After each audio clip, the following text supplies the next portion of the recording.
exercise or something together.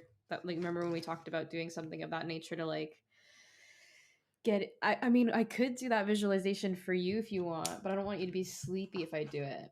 Yeah, maybe not, because I'm already So let's do feeling something sleepy. awakening then. Yeah. Let me think of something. Just give me a moment to ponder something that we Okay. can do that's like a nice awakening type thing. Because I know of a couple. I also did a yoga class yesterday, and Jonathan was saying that it got spicy, and that made me very happy. It got spicy. Like it got hard or like Yeah. okay. Well, I went to a class this weekend and I was inspired. So I took a part of that flow and I incorporated it into my own flow because I was like, wow, that would be a really cool transition into like what I already do. So then I did it.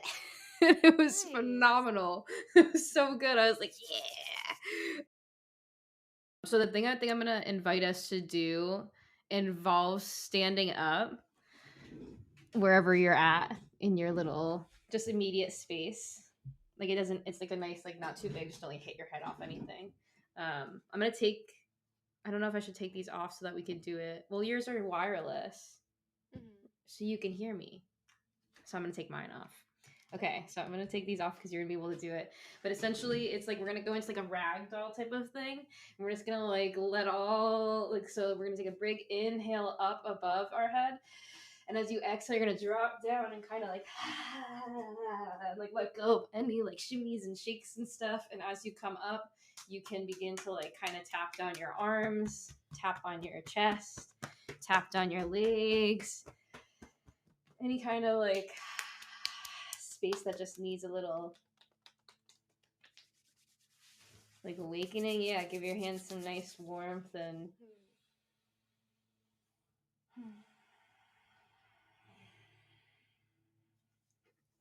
all right, Woo. and that's it. Okay. But that just Nice. helps waken up a little bit and like Yeah. release a little bit of like ugh. Bleh. Yeah, unnecessary energy. Okay. Well, So, happy Wednesday. happy Wednesday. Good morning. Good morning. Can you sit forward again for a second? There's like a beautiful stream of sunlight hitting your face. Ooh. Hello, hello. Oh, it's so different. Like when it happens in like the springtime, I feel like when I see it on someone else, I just like feel the warmth. Okay. Well, I will do this for you. Thank you. Yeah, please be uncomfortable for the whole hour that we're talking, just so I can experience this Yeah, like right? No, it's fine. vicariously. Yeah. So, it is creeping toward, 9 a.m. this morning. We have a really great episode prepared for you today, if I do say so myself. I'm very excited to talk about our various topics. But before that, Jen, like, how's your day been so far? Have you been able to get outside today? Like, what's Mm. your morning been like? I haven't been able to get outside today. I woke up at 5:40. My alarm usually goes off at 6, and I immediately started thinking about my workday, my clients, just jumped right into it. But I Oh leaned into gosh. that. I got up and I started preparing for the day. And I'm very grateful for this pause and being able to talk about topics we love, talk about our beautiful earth, Mm. before I jump back into, the heaviness of healing work. Yeah. Yeah, I empathize. I know what those mornings are like. It is a prompt awakening to say the least. Yeah. But I'm glad that we can kind of like have this space together to maybe think about your own healing, maybe think about, the beautiful place that we inhabit. Yeah, I'm going to be definitely taking notes on our own notes and what we Oh share yeah, today. absolutely. I will be doing the same. I have my notepad all ready to go as pretty usual. You didn't ask, but I am going to share that I did get to go outside today. Excuse we didn't I didn't get the chance yet. But sure, brag about it. You went outside, fine. So I am gonna brag because I am a disciplined being. No. I'm the, and I'm not? this week. No, no, it's no. So like spring has sprung, and I know I notice the awakening in me, and I notice so much gratitude for like being able to see another spring, for being able to see the change of seasons. I've like come to realize, like I've always like people are always like, what's your favorite season? And you feel like you kind of have to be like pinholed into one. And I would say if I had favorites, fall and spring, like early spring, late fall, or like, when the transitions are happening. I love transitional periods. Like, I love seeing the flowers blooming and like the things slowly creeping back to life. And it's really cool to witness those same transitions happening within my own self. So like waking up from my winter slowdown and starting to like notice, oh wow, like I have energy to like want to go for walks outside and like this and that. So like I've been taking my little puppy out for more regular time in the outdoors, like trying to just get like 30 plus minutes out there if I can, or even just like 5. Like it doesn't really matter about the time. Like I guess that's irrelevant. Mhm. But all this to say, I've been noticing all of these things, noticing, noticing all of these things. And Jen and I, like, you were there, we were kind of talking about this the other day. And it was just this really beautiful conversation about Earth and the relationship between how we exist in our bodies and how the world and the earth exists and changes, and Mhm. all of this to say, to ease us into our like episode for today. So this is episode 6, and it Woo. is the field guide to everyday enchantment, embracing's earth. Embracings, I'm gonna restart that, we could edit it, sorry. Okay, so this is episode 6, field guide to everyday enchantment, embracing earth's magic on Earth Day. Now try that friggin' tongue twister. I really did a number. But yeah. I mean, that's a pretty magical title. Can I read it again just because? Yeah, absolutely. Field Guide to Everyday Enchantment, Embracing Earth's Magic on Earth Day. Ooh. So with that title, Yeah. how does this relate to maybe our last episode? I'm curious about, like, we kind of talked about wholeness, our Yeah. being in relationship.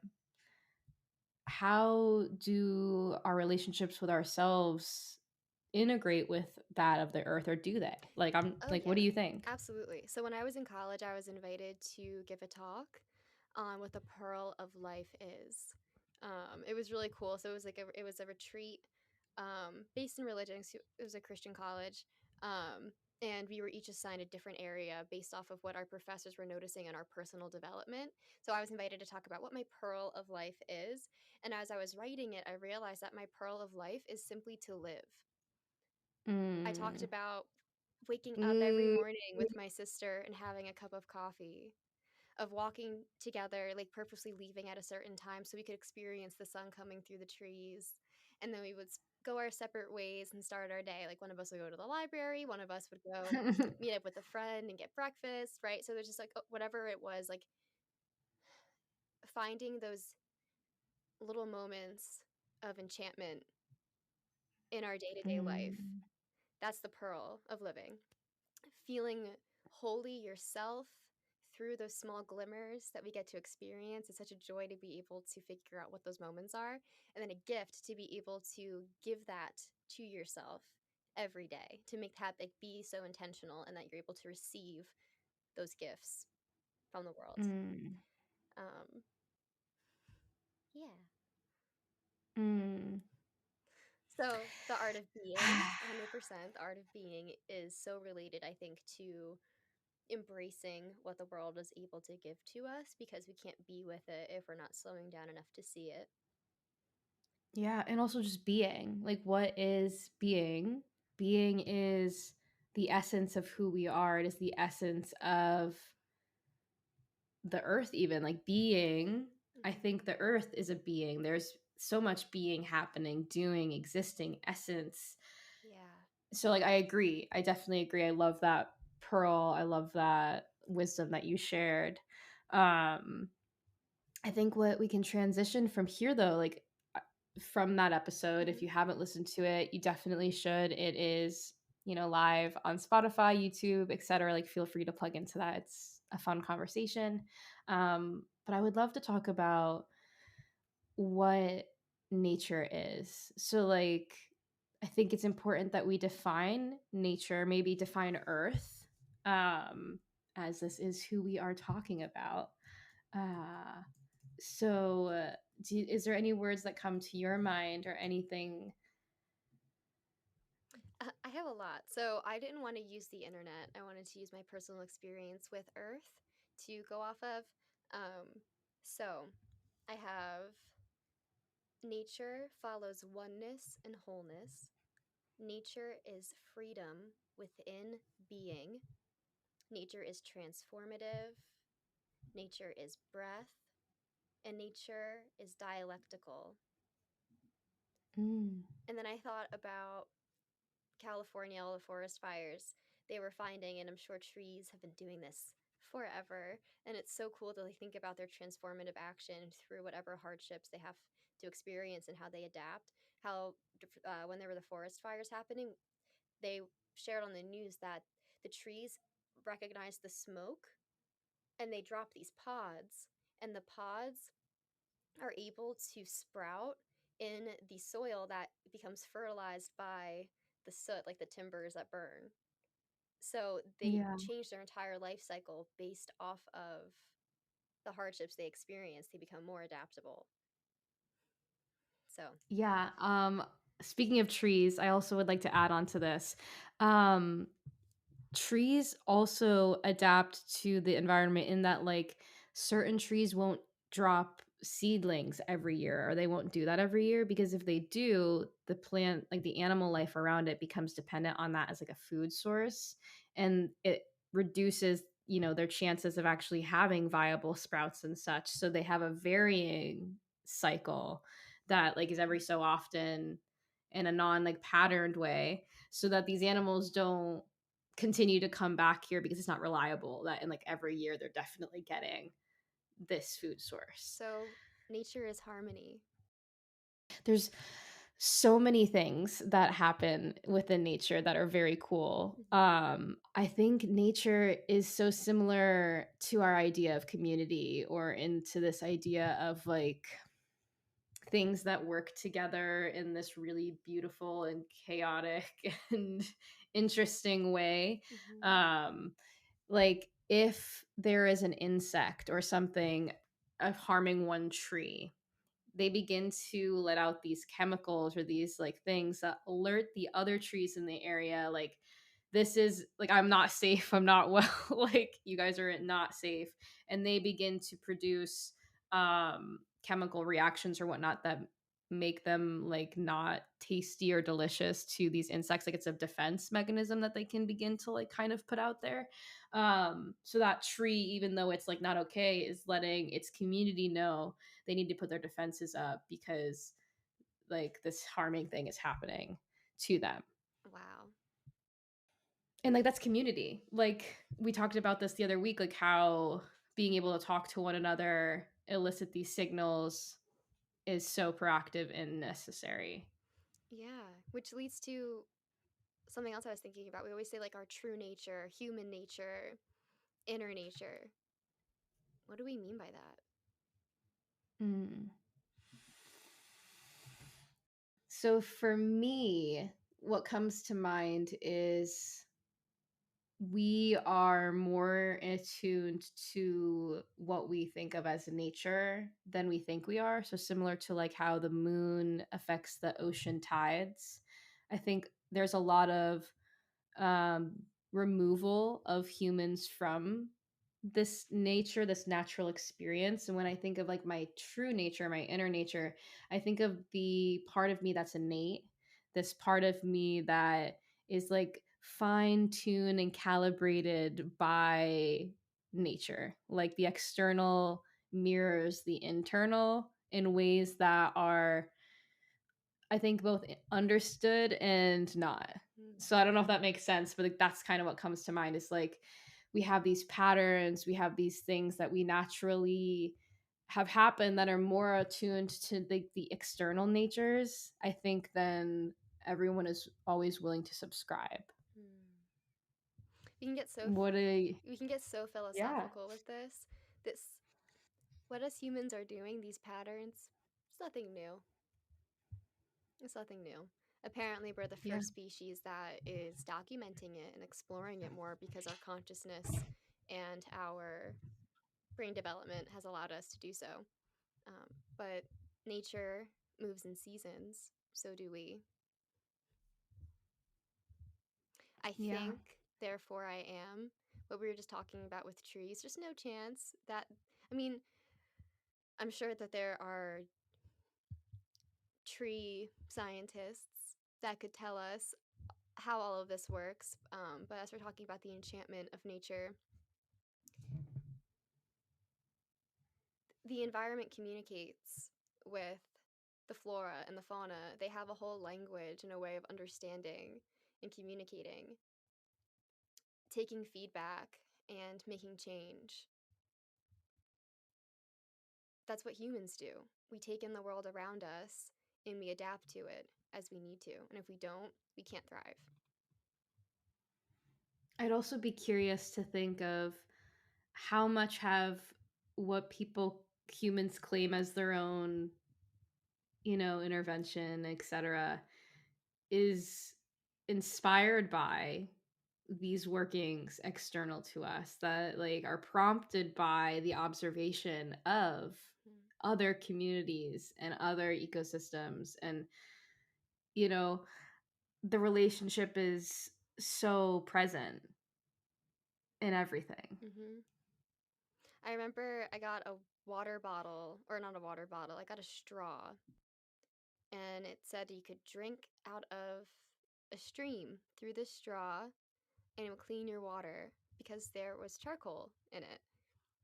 And I was like, that's so freaking cool.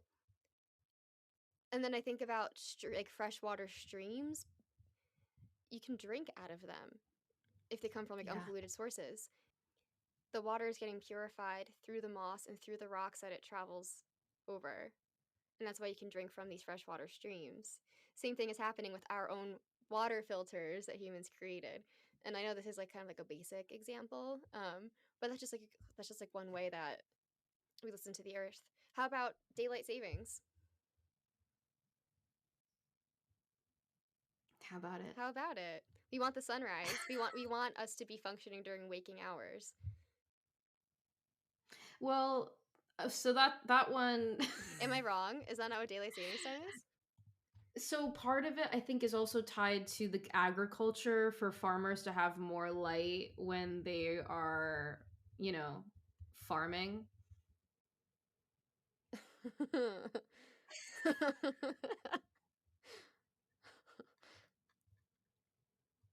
Mm. Okay, so this is humans humaning. This is not nature This is fucking naturing. patriarchy. It's patriarchy. It's capitalism. Okay, so I'm glad this came up. Because yes. I think this is an example of our natural rhythms being directly impacted by the systems that we live in. Mhm. And then we're then shamed for like suffering through it. Do you know how long it takes me to like to bounce back from that change? Yeah. So wait, Both this times. actually disrupts our natural circadian rhythms. It disrupts us like no other. Yeah. Like you're so like what? Who do you think you are? So this is part of the Industrial Revolution. March 1918 they decided. Unsurprising. Unsurprising. They trick us because the spring ahead, it stinks, But then it also feels really great because like, oh, I'm awake with the sun. You know, they fool us, they trick us. Um, anyway, back to We were talking about nature, yeah, defining it. yep, You asked me a question about, human you know, nature, inner our nature. natural rhythms. Hmm. Yeah. Um, So we just talked about nature from our own experiencing of it, which for me obviously has been tainted by capitalism, as we have now identified. Um, but I think this is a beautiful thing to like beautiful heartbreakingly in that like we are all impacted by these systems mhm. and this is a way that we have all like we all experience this across the states. I think this would be a cool place to actually give a definition of nature. So Yeah. it's the phenomena of the physical world collectively, including plants, animals, the landscape, and other features and products of the earth, as opposed to humans and human creation. Mm, Hmm. I wonder why we're not included in nature. great question. Great question.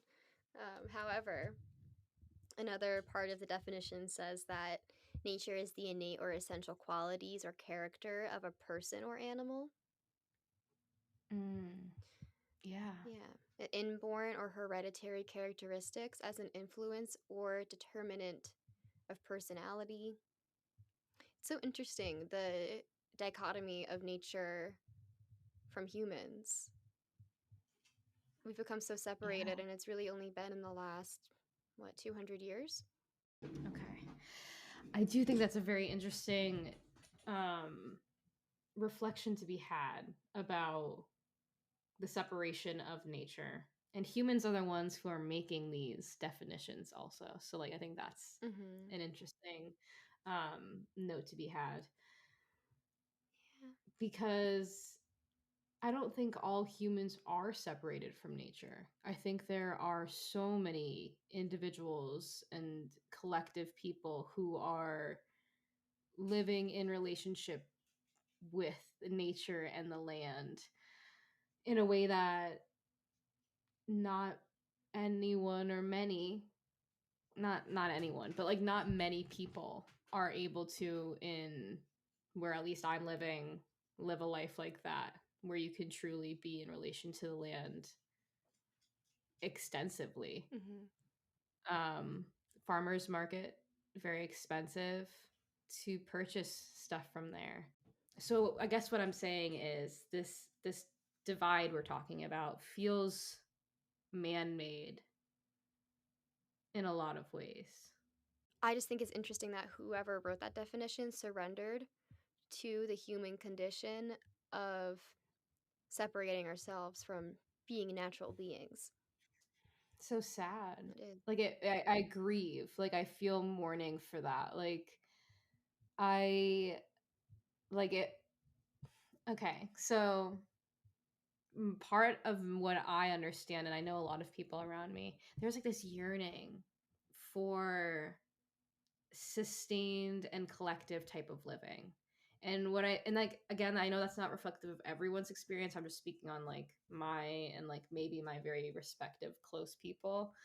There is this yearning for a slow and easy paced life in a sense, like slow, not easy but like slow down, less frantic, less, Gentle. yeah, gentle, as well as the ability to live in a community where you can invest time and skills and tradable type things like say one person has a potato and corn farm or you know whatever their farming is and then someone else has like mushrooms and like little fruit trees or you know when you live in a space in that like this envisioned warm sunny like relationed place. I don't know, I just feel like there can be there's so much community invites a lot of aspects that I think are lacking in this very city oriented, work oriented, single oriented Hmm. scape that we live in. So yeah, I think we're going to continue talking about this as we move through this. I feel like this is going to end up weaving through our conversation. Um, I know that we were defining nature, earth. Did you have anything you wanted to say about that before we move into our next portion? No, I'm on the edge of my seat for the next portion. I'm so excited to talk about the magic and the enchantment Okay. of our natural world. Amazing. So we're going to move right on into that then. So, as Jen said, we're talking about magic, we're talking about enchantment, and we're talking about earth and nature and how these things are related to one another or how we experience them.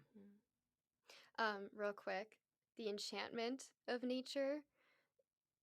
I think back to it was last week, how the entire, I guess, Western hemisphere was freaking out about the eclipse, Yeah, it was amazing. right? Like the whole world, when something magical is happening in nature, wants to be a part of it, wants to witness it. And that actually got me thinking about wow, it would be amazing if we all paid attention to earth like this in our everyday. Hmm. Like magic is happening all around us. So like I know people don't subscribe to magic. A lot of people do, a lot of people don't. There's a fascination with it, etc.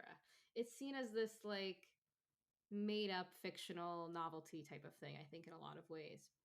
But to me, and I think Jen, you are also gonna highlight this as well, magic, like the earth is magic.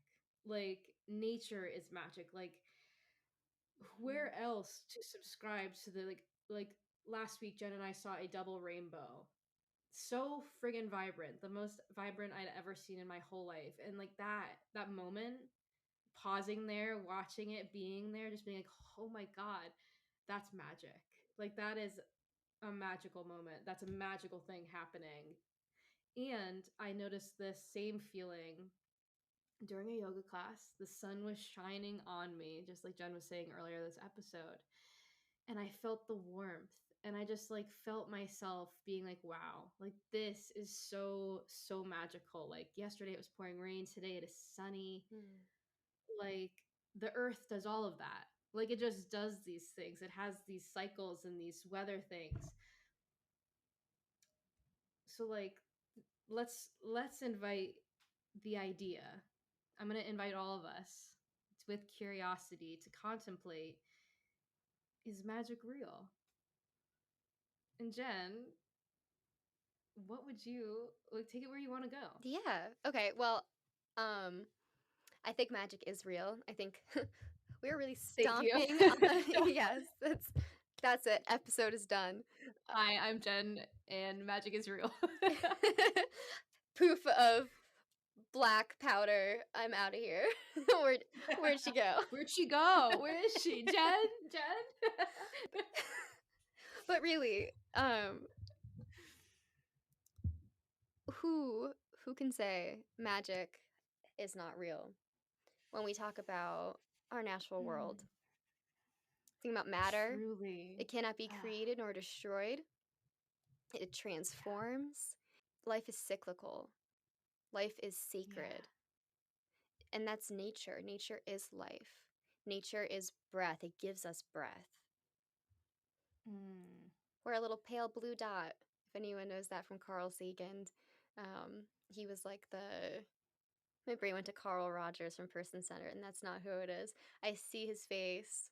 I was going to say, for Carl Sagan, this man is our Carl Sagan in the now.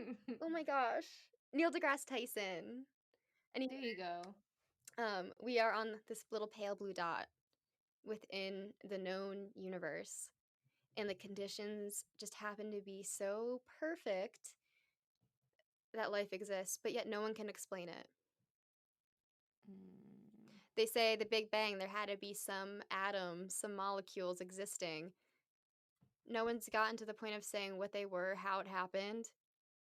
It's magic. Some people No say fucking clue. it's God, right? Some people say it's their religion. It's wonder. Mm. And I love if when we think about energy not being created or destroyed, when we look at life like that, I think it it changes things. You know, you're able to see like the cyclical nature through the life. Like for me, I want to be returned to the soil in some way, shape, or form to sustain and help the next things live and grow. Because that to me feels natural. It makes sense. Like I'm an organic being. I don't need to be put into a box and cemented and all of those many things. Um, and that to me is cyclical. To someone else, cyclical might look different, et cetera, et cetera. But if we just look at the life cycle of a seed and watch how it happens, like all Hmm. of the, and even if we were to zoom out and see all of the things that allowed that seed to even become what it was going to grow into, like all of the many trials and tribulations and things that landed it in the conditions that allowed that to happen. Hmm. That's magic. Are you kidding me? It took forever. It took so long for you to even get there. Like you grew. You were here. That's crazy. Hmm.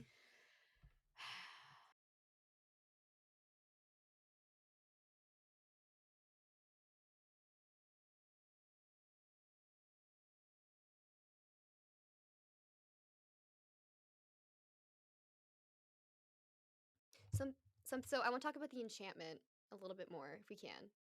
The enchantment of nature. Um, I think that humans are enchanting through nature, because I was thinking about matter cannot be created nor destroyed. Nature is always transforming. Um, so nature is sacred. Life is sacred. This energy from the nature that we get to absorb is a part of us. It comes to us. It passes through us, and it's always with us, energizing us, helping us rest.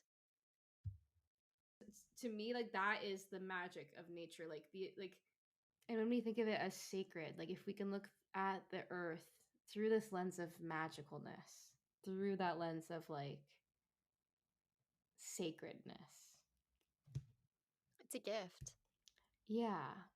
I think because maybe we didn't sell you enough on this magic idea. I see that. Mm. So like I'm going to bring in a couple things that I think they benefit us people. So Sure. you might have heard of forest bathing before. Forest bathing is a Japanese art of going into the woods, being within nature. This might look like meditation. This might look like sitting. This might look like movement. It's a practice that looks varied, and I know that it's a very simplified snapshot.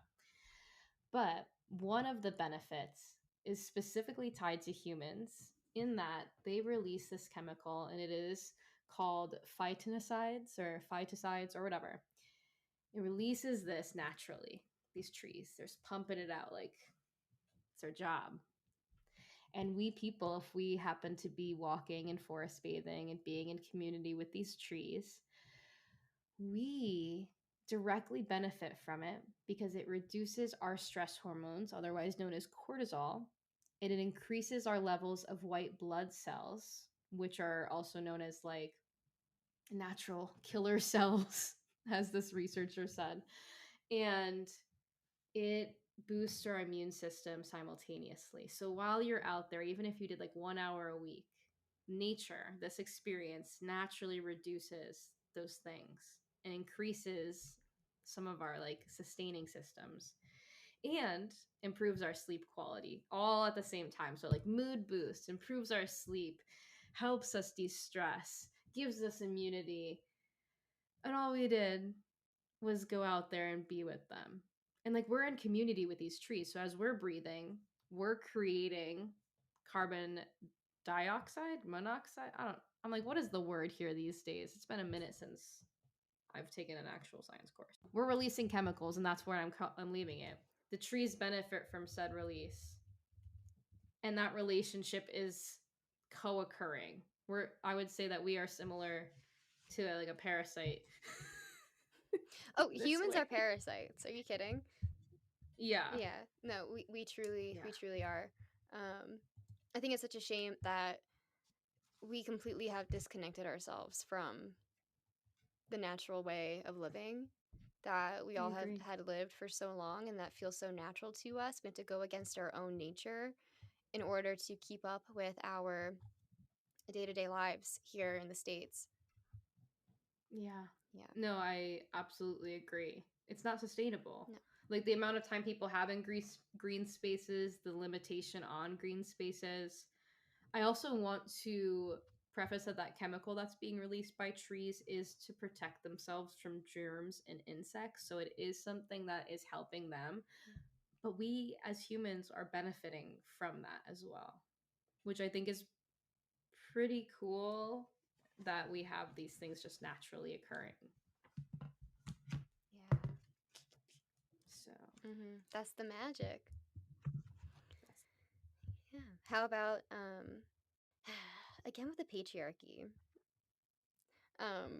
Like the witch trials, they were just taking natural things and healing with it. If you think about certain cultures or religions, voodoo, witch doctors, all that kind of stuff, it's just using what the earth is giving us. And it is so stigmatized in Western society, modern day societies. Um, it was viewed as something negative, as something weird. It's even weird now to eat a natural diet, not even plant based or vegan, just to eat all healthy foods. People are like, oh, why are you on a diet? As if it's a bad thing to be living a life where you're engaging with what is meant for you. If you're someone who wakes up to watch the sunrise and doesn't turn the lights on in your home until the sun is up because you want your circadian rhythm to flow with the natural course of the day, someone who also then goes for a walk on their lunch break, has a smoothie, right? All these things you're seeing as like a health buff. And really, like, what you're doing is you're living in harmony with the natural world, which is how humans existed. Maybe not smoothies, but this is how humans existed for thousands and thousands and thousands of years. Magic is it's at our fingertips. The world around us, we can so easily be enchanted by the 9 to 5, and it feels like a curse. mm, And if we're brave enough to try to make that switch, look out the window. What happens? Crack your window open. What do you hear? yeah. I love a mindfulness like exercise where you listen for as far out as you can hear and then pull it back into like closer to you incrementally Yeah. and just notice how that feels, Mhm. what comes up. I have a quote I'd like to share. It's from the book called Reflect by Donald Altman, not to be confused with Dr. Altman from Grey's Anatomy. Um, Mm, you are a sense being, not a thought being. So why be stuck in your head with all those random intrusive thoughts? How many of today's thoughts tell you something really profound about who you are? Instead, drop into the body and come home. And I invite you to do this with me. Feel your feet on the floor. Notice the brilliant colors around you. Listen to the sound of your breath. Taste your first food of the day. Smell the sweet air. Be a full sense being today.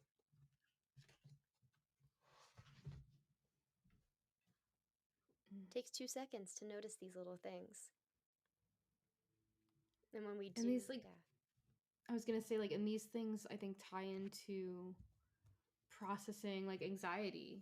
Like our when we're an anxiously aligned person, we do go into the thinking and not the felt, the sense part of ourselves. Because it's the sense part is the part that's feeling all of that.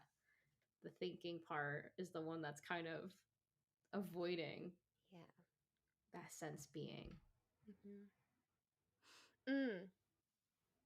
I would love so therapy outside is like a big topic that I've been seeing, probably because it is Earth Month. Um, Yeah. but do you remember that feeling when you get to go outside for recess? Or your teacher, I actually had this happen to me in college once in a philosophy class. We went outside, a bunch of young adults, for class. Yeah. Those are the moments that stick with you the most.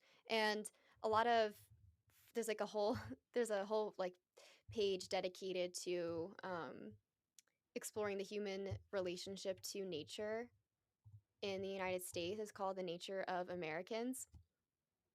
And they found that all Americans, their biggest memories with nature are the ones where they're going outside with people and they're in community once they step outside. And there's just this like magical Mm. essence around the shift in our day-to-day experiencing when we allow the day-to-day to occur outside where we belong. Yeah. Where we belong. Little sprinkle of our Yeah. wholeness and belongingness. I have a book called The Hidden Life of Trees, and I feel like this community component you're referring to is really beautifully highlighted. And I think this is one of those intricacies I was talking about where the external world mirrors our internal rhythms as humans. So, and like I'm just gonna read like a little bit of this. I'm gonna be excluding some details that feel like they're not necessary. So just like take it as you will. So it says, years ago, I stumbled across a strange patch of mossy stones in one of the preserves of old beech trees that grows in a forest that I manage. Casting my mind back, I realized I had passed by them many times without paying them any heed. But that day, I stopped and bent down to get a good look. The stones were an unusual shape. They were gently curved with hollow out areas. I lifted the moss on one of those stones, and what I found underneath was tree bark. So these were not stones after all, but old wood. I was surprised at how hard the stone was, because it usually takes a few years of it laying on the damp ground to decompose. But what surprised me the most was that I couldn't lift the wood. It was obviously attached to the ground in some way. So this is a person who like monitors these areas and it finds these rocks, and they aren't rocks at all. It's actually tree bark, and he can't lift it. So he takes out his pocket knife and he's scraping it away, and he gets down to a green layer. And the green layer indicates that there's chlorophyll, which indicates that there is like life happening in these pieces of wood. So it makes those leaves green. So it only means one thing, that it was alive. Iconic, crazy. He suddenly noticed that the remaining stones formed in a pattern. It was a circle that was about like 5 feet in diameter, and it was actually the gnarled remains of what had been a tree stump that he had stumbled upon. It was not rocks at all. So, all that was really left of this was like the outline of what had been this stump of a tree. And imagine like how long it took for this to get to this place. Like that is not a dayer. Mm-mm. That's a long time. So he's like, this is rotted. It is clearly indicating that this tree fell 400 to 500 years earlier. So he's like, how could it be clinging on to life for so long? So this is someone who does this for a living, and he's like checking out these trees. So long story short, he starts to go into talking about how living cells must have food in the form of sugar. They have to breathe and they need to grow a little bit. But without leaves, there's nothing to do that photosynthesis. So he's like, how is this tree alive? It doesn't even have the things it needs to be doing this. It can't sustain life, essentially. So what he then realizes is that it's clear that something else was happening here, and it was getting assistance from neighboring trees around it. So what was happening is that they were sending sugar through through the root system underneath the ground. They were sending this stump nutrients and sugar. And so what this all says is that the other beech trees around this stump were keeping it alive.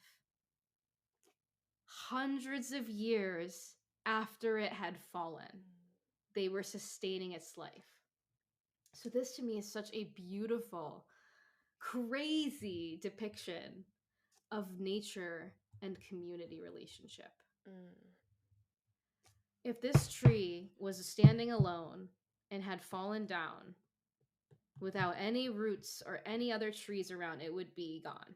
There would no longer probably be any parts of this left other than maybe like the shrapnel of its former life. But because of the community around it, Hmm. the other trees sustained its life. So it reminds me of Dia los Muertos, the Day of the Dead. How Yeah. in some cultures you keep your loved ones with you, you sustain them even after their time has passed. This is a beautiful Yes. example of, like we say, keep their spirit alive. These Yeah. trees, the other beech trees, are literally keeping the spirit of this tree, its essence, thriving after it's gone. Yeah. And it's very much like that. Like it's been determined that trees have like colonies essentially. Like they Hmm. live in this community similar to like how we as people honor and keep that life alive through stories or actions or different, like I just Oh, think it's yeah. very beautiful and synchronous. Hmm. Like um when we have someone in our home who is sacrificing, working so, so, so hard, pushing themselves to be able to give the family a better life, give themselves a better life down the line when they're done with working so hard, right? And they put all that work in, the fruits of the labor. We support them. We take on all of the extra needs and love. We put in extra energy for them. So this is a process that we all do when we live in community with one another. Even if people are living alone, we check on our neighbors. We keep an eye out. You haven't seen them in a long time. You're like, huh, wonder where they are. Hope they're okay, right? They're sending that energy in their direction. You have your awareness open to sensing them around you. When yeah. someone passes away, making them food, checking in on them, sending them cards. 2 months, 6 months, 2 years down the line, right? We are always staying in connection with one another and providing these nutrients, this extra support, this extra love to each other. Mm, yeah. And I think that this kind of goes into two different things here. One being, yes, sending that nutrients, sending that stuff. It's like, do I have community in that way? How, and we've talked about this as well. So like you can like there's episodes about like nurturing community and like the impacts of that. Can we be in relationship with the earth? Can we Mm. be in community with the earth? And what does that look like? What can that look like? So, I actually want to share an excerpt from that website that I was referencing before, The Nature of Americans. And it emphasizes the importance of building partnerships with nature. Yes, this is about Americans. I know, crazy. So, they share when Americans connect with nature, they bond with their families and friends, develop intellectually, and find respite and rejuvenation. Linking Americans to nature creates lasting memories, provides outlets for children and adults to explore, and facilitates moments of joy. It positively affects the physical, psychological, and social well being of children. It creates places where Americans want to live, work, and flourish. These outcomes provide a powerful justification for forging partnerships across sectors as diverse as healthcare, education, urban planning, conservation, recreation, and community development so that everyone might work toward connecting Americans and nature. This makes me think of I was listening to a TED talk about it was like an Earth Day series. I forget what year it was from, but within the last 7 years. And someone was presenting on green spaces in the justice system and correctional facilities and the importance of reconnecting individuals who live in deep urban areas who are disconnected from our natural way of being in community and trusting in one another because it's so hard to have that level of trust when you're living Yeah. in unsafe areas. Um, and they found that it really motivated the inmates and it really helped Wow. them to like feel more empowered. A lot of people, like they also were offering a lot of different resources there, so we can't really deduce what caused what. But the point is integrating green spaces more frequently throughout our urban areas and our urban communities has increased the well-being of humans. And that makes sense. Like all of the things we just talked about not only the community component, the connection component, the healing, the literal physiological responses that your body has in connection with the earth. Like Mhm. we are made to be in community with the earth. Like it's just innate. I do want to circle Yes. to like the point, the whole like the juicy point of this episode is Earth Day. Mhm. Our wonderful, wonderful Earth, our home, this place with so much diversity and communities in so many different shapes and sizes and places and like this intricate, complex, sacred space that we just so happen to reside Mhm. and like be in relationship with because we don't just live here. Like we're in relationship with the earth. So I see we have a little tidbit here about Earth Day. We do. I just thought it'd be important to shed light on the Americans who thought it was important enough to make this, like, pass Earth Day through legislation, um, Yeah, make it a that's so celebrated important. event. Yeah, so thank you to Gaylord Nelson and Dennis Hayes. In 1970, they established the first Earth Day in the United States. Very cool. Yeah.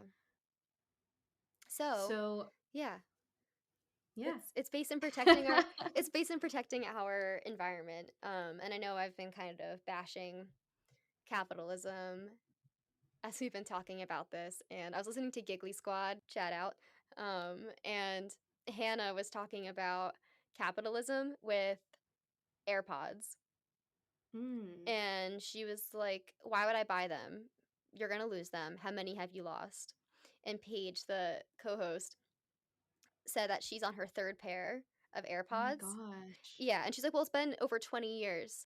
AirPods have not been a thing for 20 years. We've had the regular plug-in headphones, which is what Hannah uses, and she gets them for free from the airlines that she travels. And Interesting. she blames capitalism for Paige and then the rest of us also subscribing to needing all of these little plastic Tic Tacs that we put in our ears.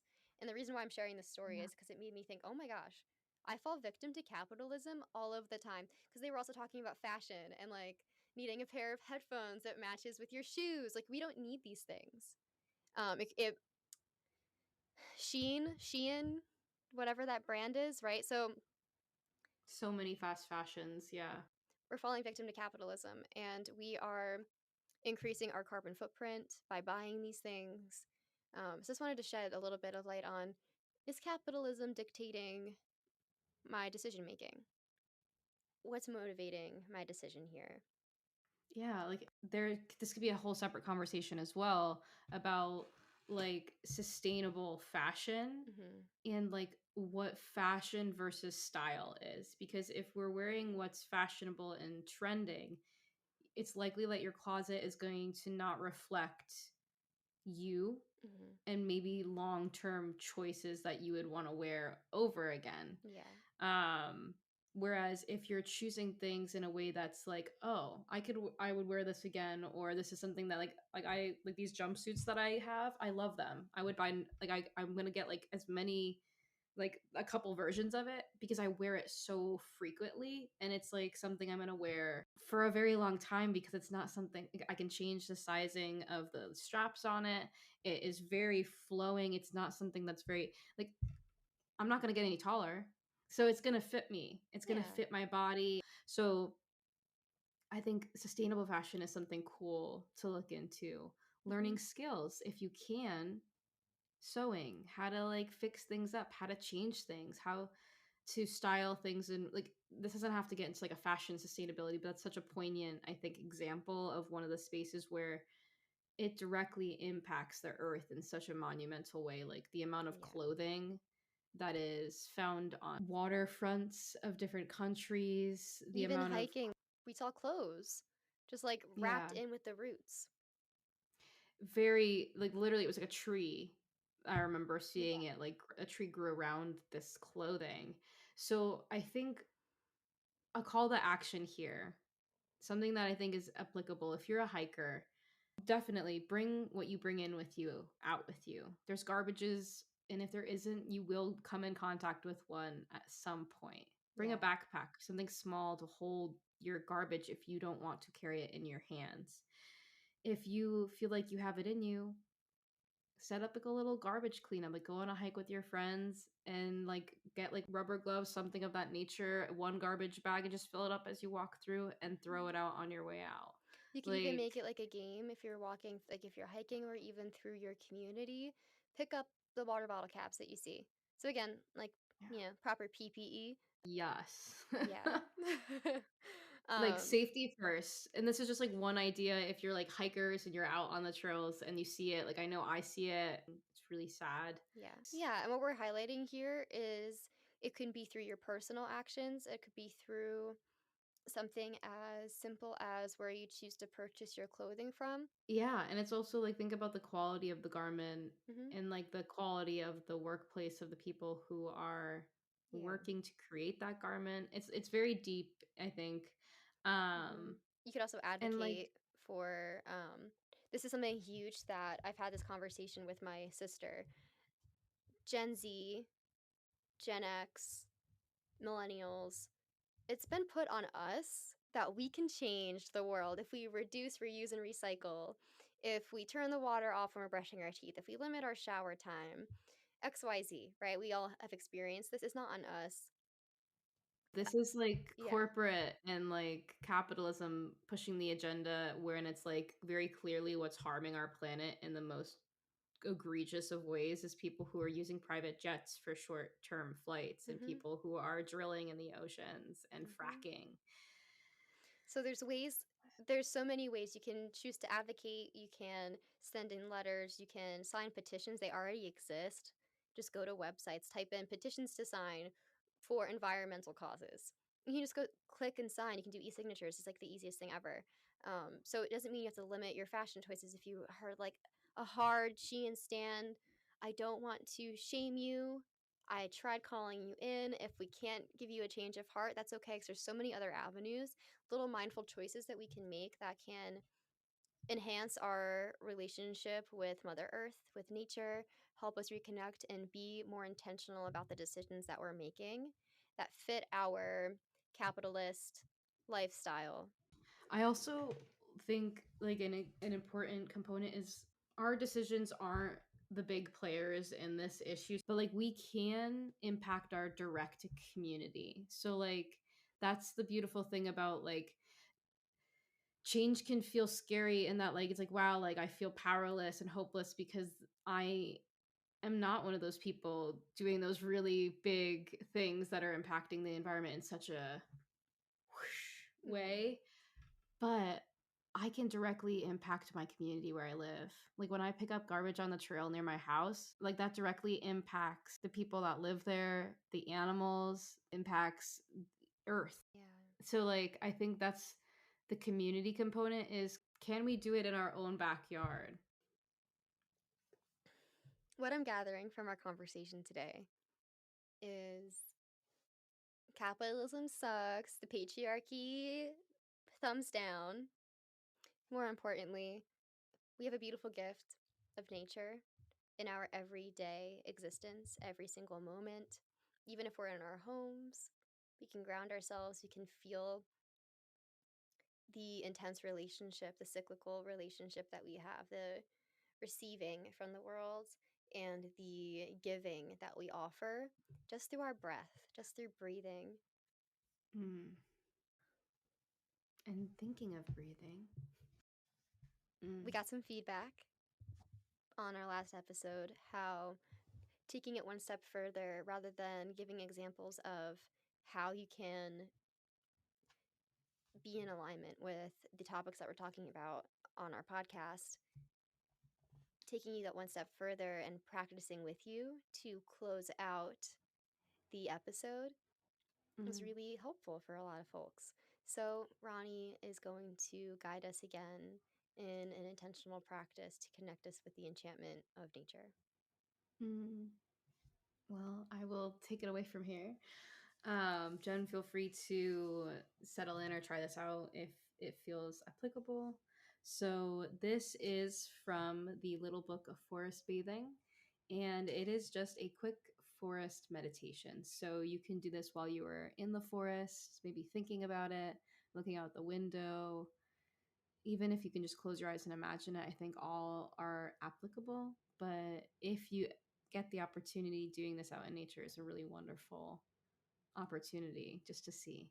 Um, so allow yourself to find a quiet spot where you can sit comfortably, either in a clearing, on a fallen tree trunk, or simply leaning against a tree. The idea is to concentrate your attention on a specific thing and dispel all other thoughts. So, if we're sitting inside, this might mean grounding our feet on the floor, adjusting ourselves from our lower back, rolling our shoulders behind, laying down. And when you're ready to get started, maybe you settle your eyes on a leaf or a branch, maybe out your window, something that's in your field of vision, or you can close your eyes. I invite you to focus your attention on your breath and nothing else. Breathing normally in and out as you would.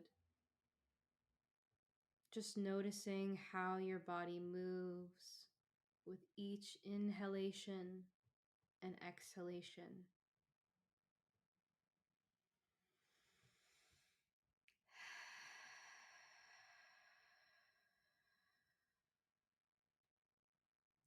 While you're here, I invite you to, on your inhale, breathe in the air from the trees.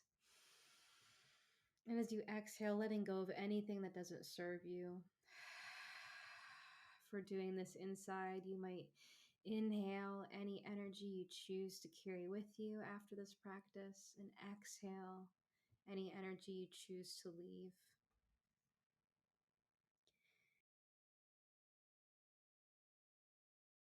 If this is your first time meditating, don't worry if other thoughts start to creep in. Just try to pull your focus back to your breathing.